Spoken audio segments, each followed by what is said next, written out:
Hey everyone, today I will show you how to temporarily deactivate your Instagram account. And here's how it is done. Open the Instagram app, launch the app and log into your account.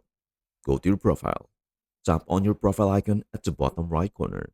Next, tap the three horizontal lines at the top right to open the menu. Access Settings and Privacy. From the menu, select Settings and Privacy. Instagram occasionally moves the deactivation option, but you can use the search bar at the top by typing in deactivation to locate it. Select deactivation or deletion. Tap on the deactivation or deletion option. Choose deactivate account. It is usually selected by default. Tap continue to proceed. Enter your password and confirm the reason. For security, you'll be prompted to re-enter your password. Select a reason for deactivation from the list provided, then tap continue to confirm. Deactivate your account. On the confirmation page, tap deactivate account. This will temporarily hide your profile, post, and stories. Reactivating your account.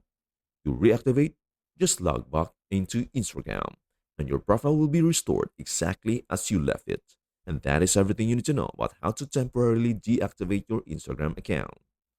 Before we end, may I humbly ask you a favor? Please do like, share, and subscribe to our channel. This means the world to us. Thank you so much for watching. We hope to see you in our next video.